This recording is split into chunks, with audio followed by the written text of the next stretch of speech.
Hey everyone, before you listen to this episode, we want to give you a little bit of a disclaimer. We had some technical difficulties. The audio did not record for this episode you're about to listen. The good news is our video camera that we're using for YouTube did catch the audio for this episode. We're going to try to clean as up much as possible. We just want you guys to know that we're not stepping down our game. It was just a bad situation, and we just don't have enough time to go back and try to re-record it. So please enjoy the episode, but also please be patient and recognize that we will be back to our normal sound last week, and got our fingers crossed that it doesn't sound that horrible. Do not confuse this with treatment or mental health advice or direction. Nothing on this podcast is made to supplement or supersede the relationship and direction of your mental health caretakers. Although David Kozlowski is a licensed marriage and family therapist, he is not functioning as a certified mental health professional in this environment, but same applies to any professionals who may appear on the Light the Fight podcast.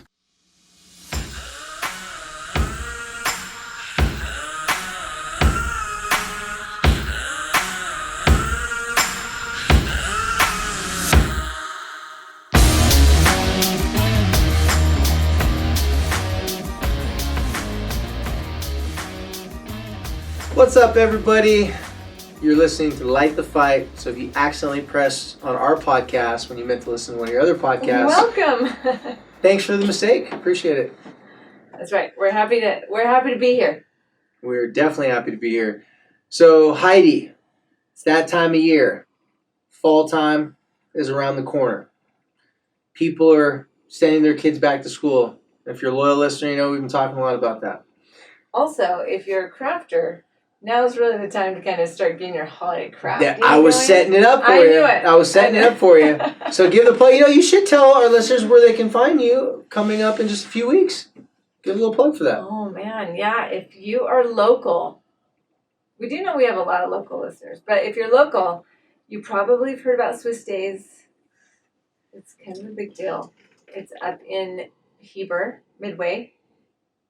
I don't know if they... Right up there. There's a little Switzerland area up there. I don't think it's part of the United States. It's like this little forest where... Yes. And I got to tell you, we have been grinding on new designs and making new stuff, and it's kind of fun. I was actually at the shop really late last night.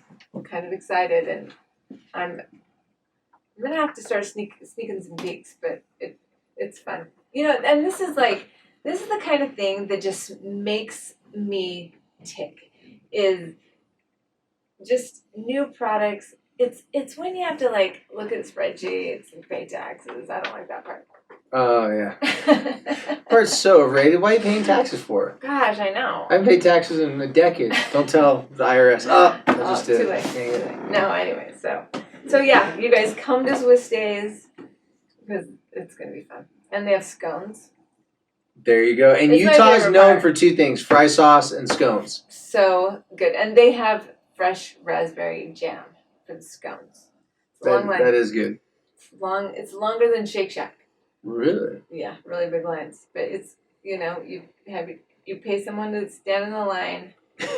you got to get a system. Anyway. Well, you guys can go visit her at Swiss Days, and I'm pretty sure it is Midway, right? I think it is. I think it's Midway. Yeah, I think it is. Because it's right in between those cities right there, so go check it out. Is there a website, or is there something that advertises that, online? I mean, you're going to have it on your social media page, of course, right? Okay. Yeah. Well, just follow Heidi Swap, assuming that you're already following her, but there might be a couple new listeners that don't follow you. Well, follow her. Make that happen. Fun stuff. Here's the thing. If you don't own one of my donut boards, maybe I should just, maybe I should pay sponsorship now.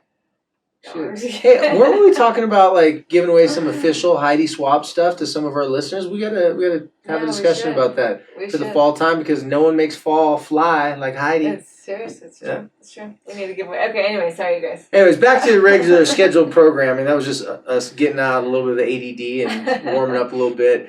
We just want to remind you guys, if you got a teenager out there and you need some counseling, go to teencounseling.com/LTF. It's the new world. We're in 2019. It's going to help you jump through all the hoops and barriers that would come with normal counseling. And if you're one of those people who are unfortunate enough to not have access to good counselors in your area, or they're full and you can't get in to see them, go to teencounseling.com, use /LTF to get your 10% discount. And all the feedback we've been getting so far from the listeners about the effectiveness, how quick they follow up, how fast you get to start talking to a therapist and working for a therapist. And it's half the price of coming to see me. So that's another bonus. Yeah. Anyway, I think it's worth checking out. So even if you just hop over to their website, download it, check it out. You can kind of look at the questions that they're asking. It's pretty cool. So. Yeah, and of course, as always, our community sponsor, 1-800-CONTACTS. Not only do they have great contacts, they have great people. They've been helping us out since last year this time, so we want to give a big shout out and thank you to them. And I also want to give a little pub if you're local too on August 24th. Is it September? No, so if you're local here, the Daybreak community is doing a lantern festival. And I've been fortunate enough to have them choose the nonprofit that I run as a beneficiary of some of the proceeds of the festival. If you want to have a good time with your family, food trucks, entertainment, the lanterns, the whole entire deal, come on down. You're going to see me and some of my young peeps, some of my soldiers out there, my teen soldiers. Will be out there at a booth, and it's gonna be a great family fun event. So make sure to show up. I'm gonna tell you this: that when you go, you might see these enormous 7-foot lit up marquee letters. I almost forgot. Spelling out the word Daybreak across the lake. Just think of me, and actually Eric and Colton, because they actually did the work. No, think of them arguing and fighting over the process. They turned out so good. Yeah. And they commissioned us to make special stands that can withstand the wind, because there's going to be wind. And I'm just hoping there's no lightning, because that's the time of year where you get the lightning in the afternoon. I know, so. but you guys, it's going to be great. So check it out. Yeah, so please come down and visit. And like I said, I'll be down there if you want to swing by and say hi. One more event that let's chat about really quick while we're on the subject is August 27th. And this is actually, again, another event actually in Heber, which up in that Heber area. It's at Wasatch High School. We're going to be back to our same old tricks. It's a Don't Freak Out event from 6 to 8 p.m. And we'd love to see you there. So it's free to get in. It's at, again, Wasatch High School. So if you check out our social media at Like the Fight on Instagram, you'll be able to see the address and all the information. And we would love you to share that information. So if you know someone in that area, help us get the word out. These community events, in Heber and a lot of the outside of the city, of the big, metropolis city of Salt Lake and Park City. Very metropolis. But no, some of those outskirt cities, they're doing so much to be able to get resources. Yeah. They're very proactive.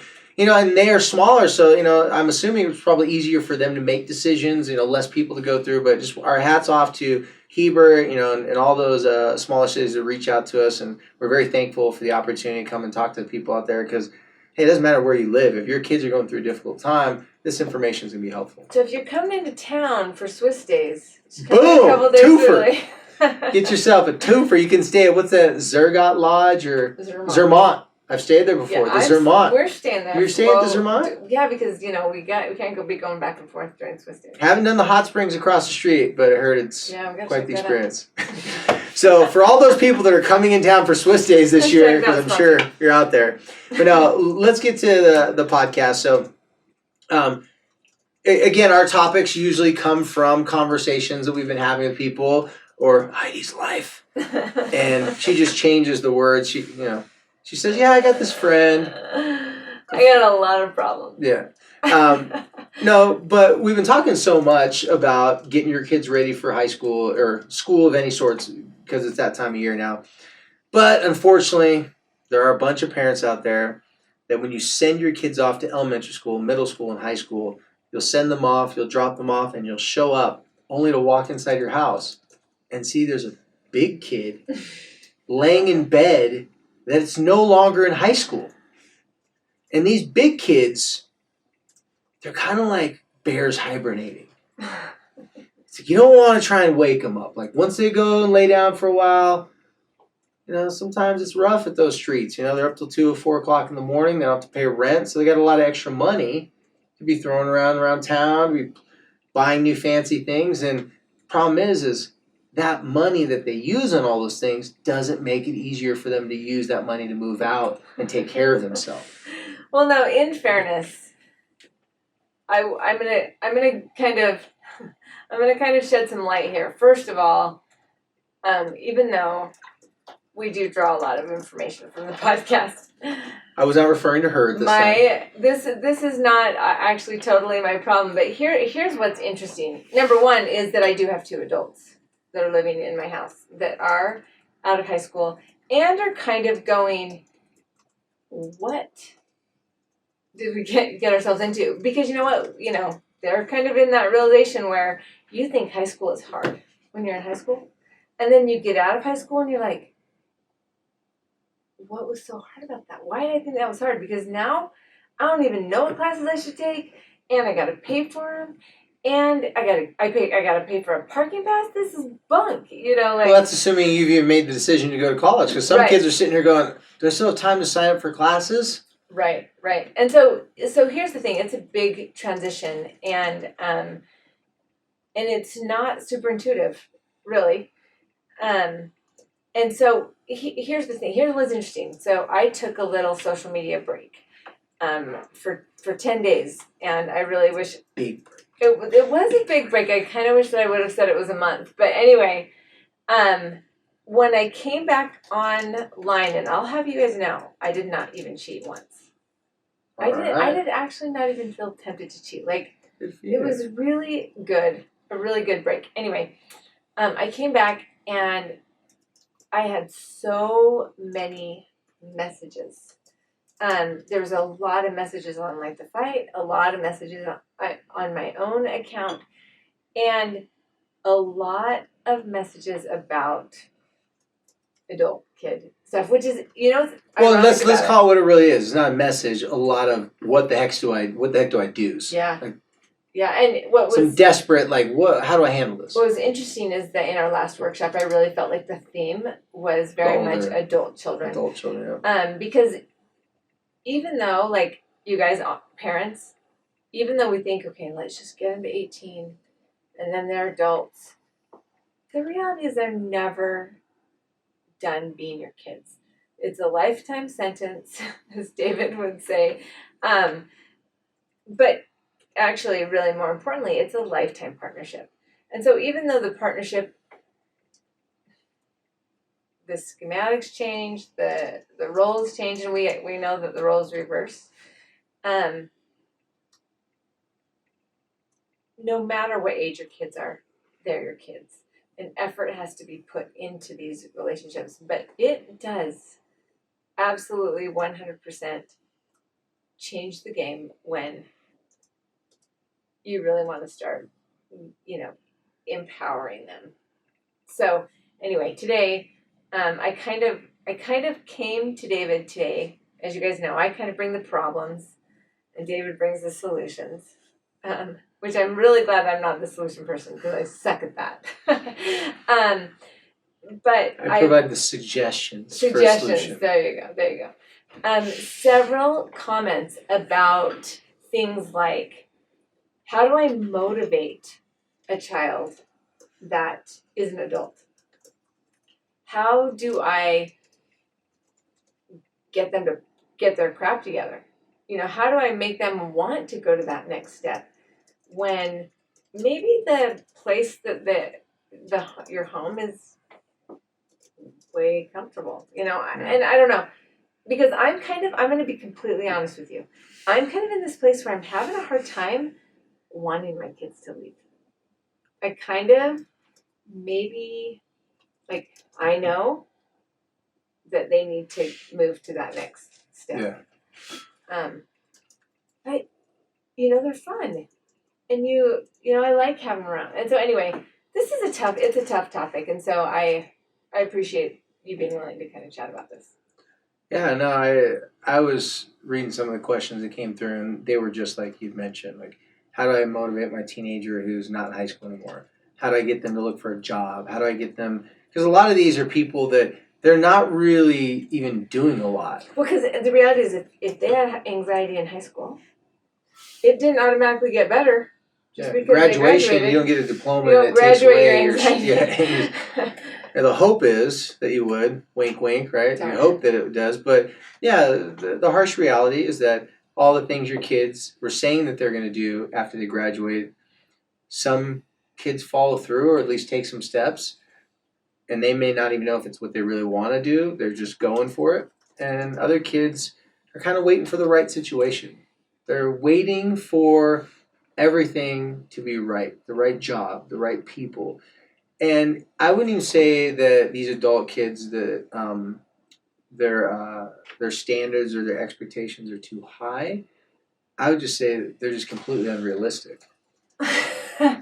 and I mean unrealistic of what life should be giving them, right. And unrealistic to think that. And I'm not singling out. I'm being very general, obviously, but it's very common that someone will come to me and tell me that the only reason why they don't have a job, or the only reason why they're not going to school or making decisions, because all these things didn't line up perfectly.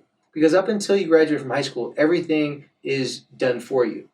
School's there, you just have to show up. Everything is required, done for you. Required, done for you. You have to show up and do some things, obviously, but there's a system kind of set up for that. And then all of a sudden you're an adult, and then it's like, okay, you're on your own.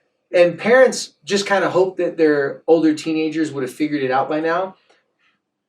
But that's not really a good strategy. You know, our parent-teen partnership that we talk a lot about here on the podcast, and that we're going to be doing local events for, telling people how to do it, that's for high school.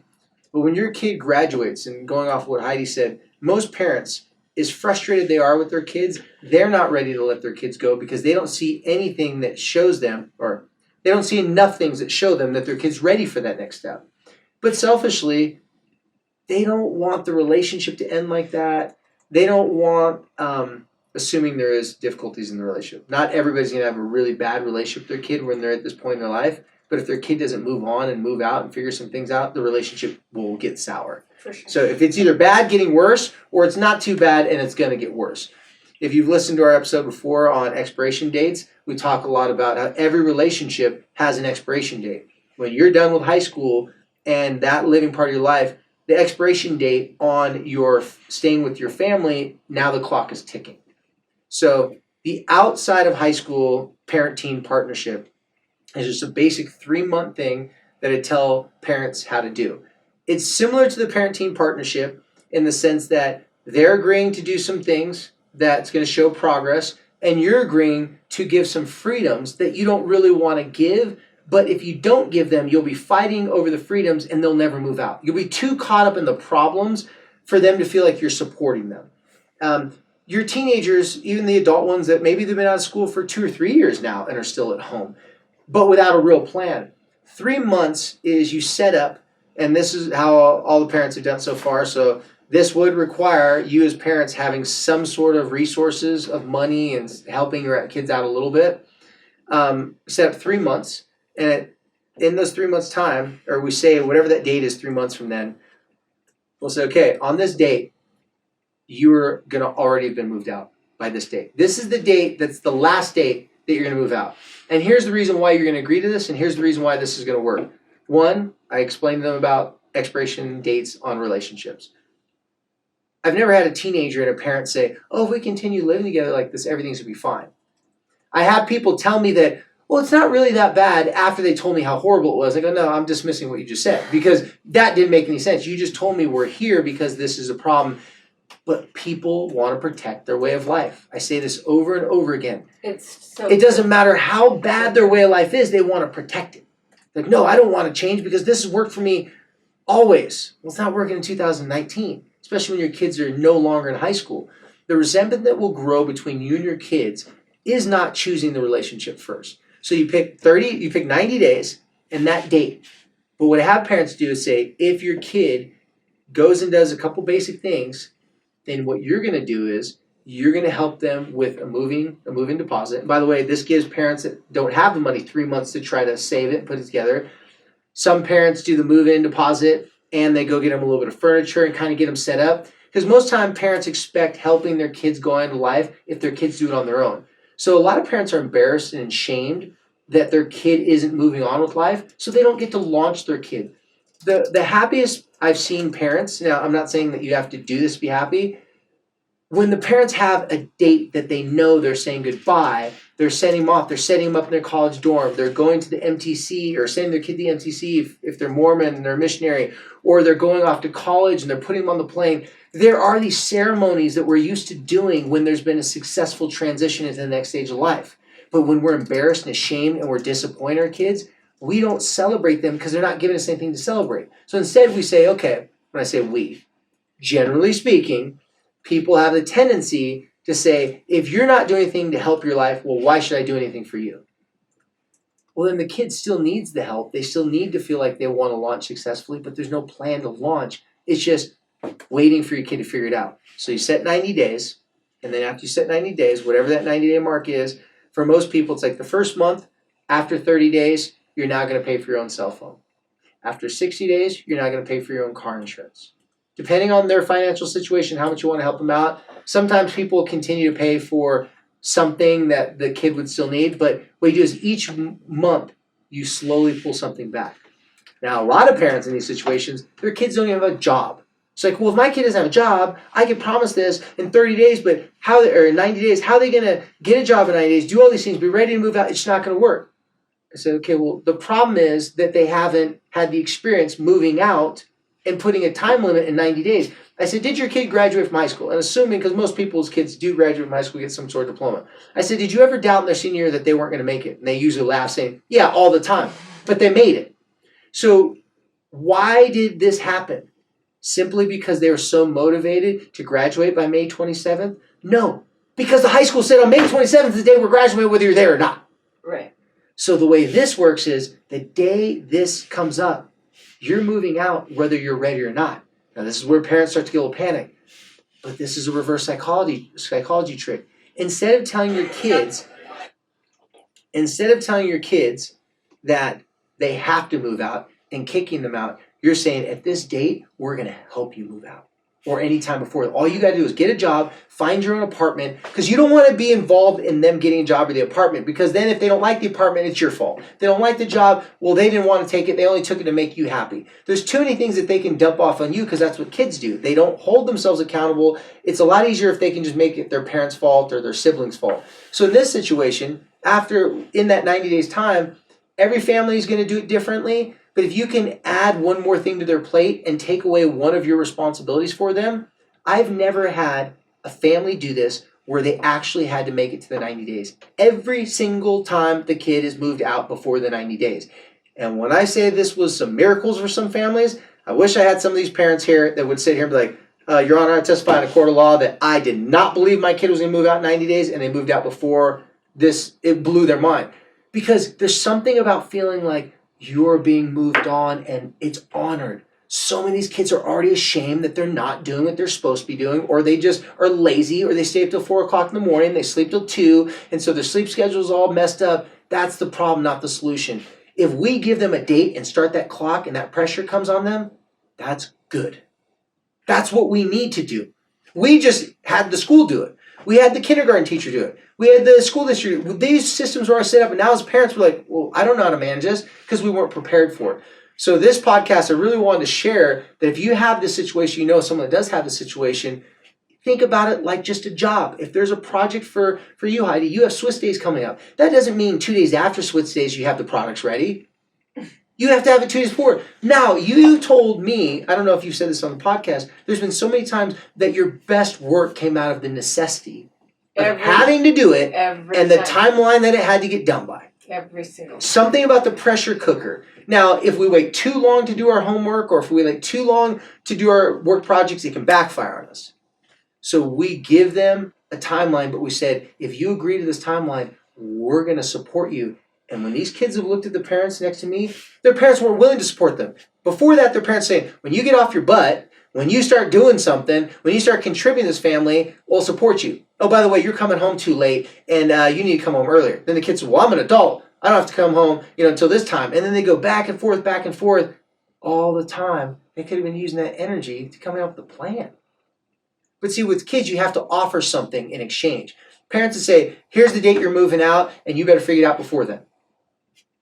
Well, there's no incentive there. And we're living in a world where people are used to getting something pretty fast for something that they did. So you're telling your kids, okay, in 3 months you got to move out. We're not going to help you in any way, shape, or form. Good luck. Then it comes that 3-month time. The relationship blows up. You don't feel like sending them out because now you're sending off a pissed off kid that hates you and you're frustrated with them out into the world. And that's not a good combination. Most parents tell me, I know this is going to work out. 2 weeks later, they're going to come back. And I'm going to feel bad and I'm going to be scared for them and I'm going to invite them back, which is part of the reason why a lot of parents don't even want their kids to leave yet because they don't feel that their kids are ready. You're right. Your kids aren't ready to leave. And if they don't leave before the relationship expires, well, then now your relationship's out the window. Right. Well, and I'll shut up now. I had to get that all out in like a long stretch. No, I'm glad. I think, as I've been talking to some of my friends, so I find that my peers, a lot of us are having kids around this same age, that they're going to college or they're moving on, and like for me, and we all kind of talk about this, man, when I turned 16, I wanted to be at the DMV getting my driver's license on my birthday. And, I kind of felt the same way.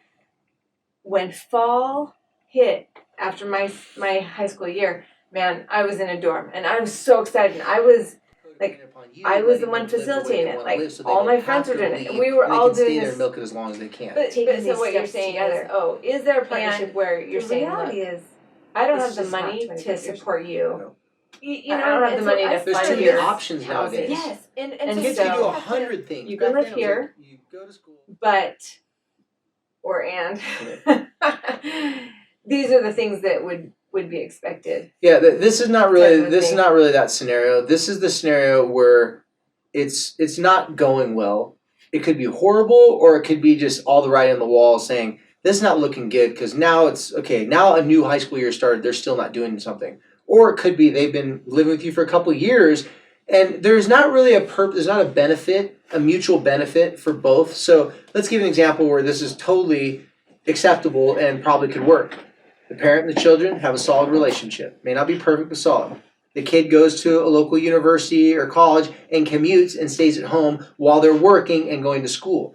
That is such a rigorous, thing, saving money. They're really just home to sleep and eat and then leave anyways. Okay, that makes sense. But the people we're talking about, this is an ongoing thing. This isn't something new that just happened in the summertime after they graduated. This is ongoing concerns for many months, maybe even years at times, that leads to their worst fear happening. My kid's going to graduate from high school and just lay at my house. All the jokes, they're going to be 40 years old, living in the basement. I'm still doing their laundry. It's every parent's worst fear because that's another sign of maybe I failed as a parent. Maybe I didn't prepare them enough. So this is just one of those preventative things. And one thing that I didn't mention when we're talking about this is how you approach this as a parent. You cannot, if you want to be successful, you can't make this about you. So a lot of times parents that tried to do this approach, they said, this isn't working for both of us. I'm getting resentment towards you. I'm being frustrated with you. You're disrespectful.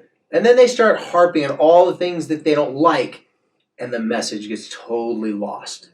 Because now this turned into a lecture instead of you're offering them an exit strategy.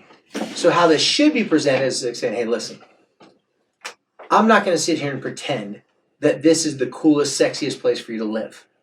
You want me to let you out later, whatever your kid's asking, so you want all these things, you want me to not nag you and stuff like that, and I want you to consider something. Maybe right now while you're living at the house, I'm not capable of doing that. Maybe my sleep issues at night and I'm putting on all my issues that I can't go to sleep till you come home. Maybe that's my issue, and the only way for me to heal from that is to have you not at home so I don't know what you're doing and I don't worry like you're a 12-year-old. So I have a suggestion. I would like to offer you a deal. A little partnership, so to speak. You tell them, you'll set them up, you'll hook them up. You decide ahead of time what you're going to offer. Whether it's $1,000 down, $1,000, it could be towards your down payment, it could be towards furniture. I'm not giving you cash, but you get the thing, right? Like we're going to spread it out however you need, food, whatever. You got $1,000 just for you. Let's say that's what you do. But I need you to do something for me. and then let's choose a date. And then on the way towards it, I've been harping on you about coming home late at night because you're setting a bad example for your younger siblings. I'm going to get off that train. Just do me a favor. I'm not going to be bugging you about it anymore, but just do me a favor. If you know you're not coming home, send me a text earlier enough so I'm not getting that text at 4 in the morning. I would have went to bed if I would have got it at 11. So now I'm just waiting for you to come home. You're not coming home. My mind starts racing. So you're saying, do me a solid, but I'm going to set you up. And by the way, at this time when it comes, I'm going to help you move out. And all this happens. All you have to do is get a job or save it up enough hours, whatever. But I'm going to set you up. You deserve, just make it about all the things that got them to this point where they're struggling. That's irrelevant right now. Well, let's send you off the right way. We want to be proud of you, and you deserve for us to be proud that you even made it this far. If you start getting into any of the frustrations it is for you to watch them suffer and how much it pains you, and you know they're not happy, you're making a whole lot of assumptions that even if they're dead on right, in fact, they'll be more mad at you if you're right. They don't want to hear that right then. They want it to be, because here's what young people need. They need a story to go tell everyone that justifies why they're doing it. They need to go and tell. So what you do is you can already give them a hand-delivered story. And making it about me. I mean, I am. But by you not making it about you, you give them ideas of how they can go tell people. When people ask them, why are you moving out? Well, it's just, and they start saying more mature things.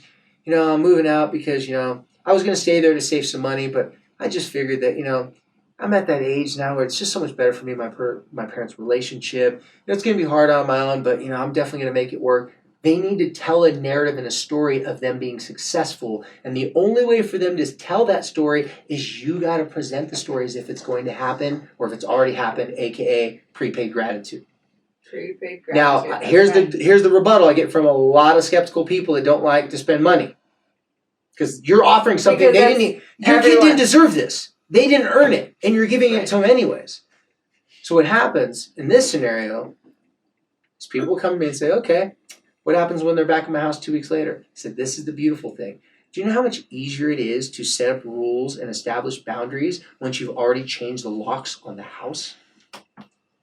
Do you know when your kid moves out, that room now became a sewing room, a knitting room? If you have some macho boy, paint that room pink. I've had parents, I've told them, paint the room pink, and they go, what? I go, you have to make it so unattractive in any way, shape, or form. So now let's say 2 weeks later, kid's going, my roommate's this, blah, blah. And you're like, okay, so you're abandoning your contract, all this stuff's falling apart. It's like, yeah, in your mind, don't worry about their credit because you can always rebuild it. Because if you don't have a lot, it's easy to rebuild, okay? So don't even think about how the long-term effect can be. Just go, gosh, shit, I would hate for have you come back and me have to worry about you at night. And you need that freedom. You need this, that. I tell you what. All you have to do is agree to these basic things, and you have to make it some things that they really don't want to agree to. Oh yeah, and we painted the room pink, and your aunt's coming to stay there. Whatever it is you got to say, make it somewhat truthful, right? So you make it so unappealing that they'll probably get pissed off, irritated, like, fine, never mind.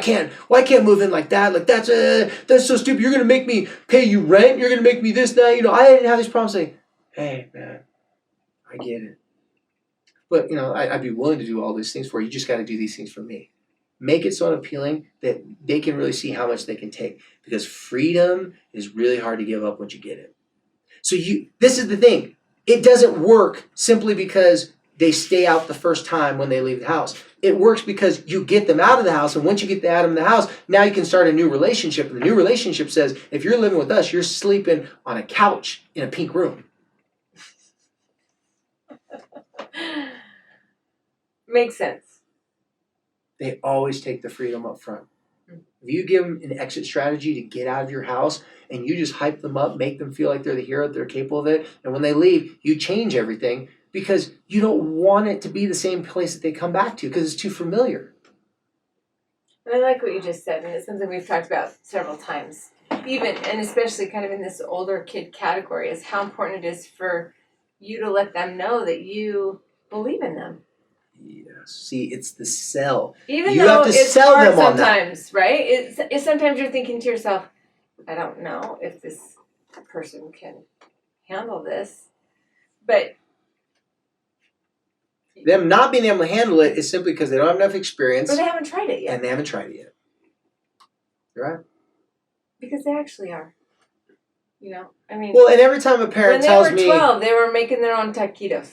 Yeah, that was my point. Every parent tells me tons of reasons why they shouldn't trust that their kid can be a successful adult. And then I say, okay, now I want you to give me the equal amount of reasons why they could be successful adult. And they laugh and they joke. And sometimes they struggle to come up with anything. I say, because you've been problem saturated.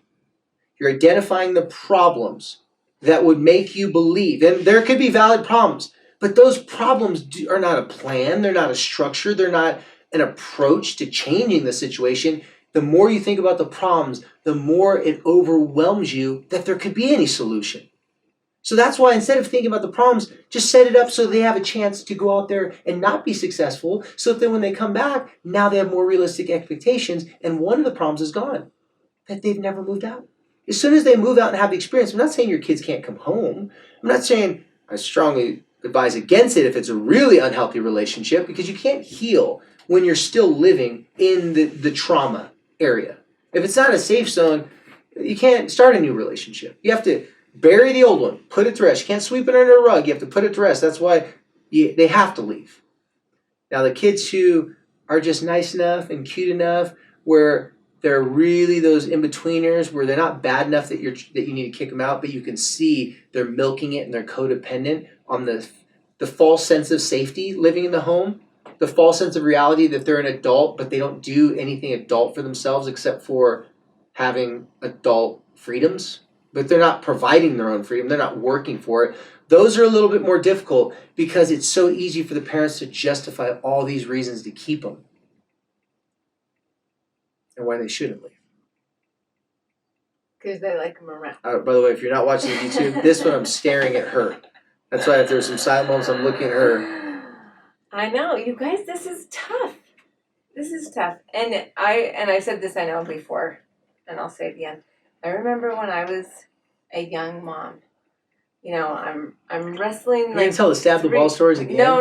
Okay, it's a different story. I was kind of hoping you would, but go ahead. You know, I can distinctly remember when I had my first 3 kids, 3 car seats across the back seat of the car, all 3 of them in diapers.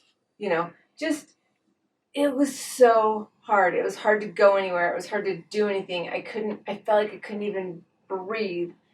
And I can remember these moms at church, mostly at church, that would just look at me and be like, enjoy this. Because it just gets so much harder. And I, you know, you look at them like, come at me.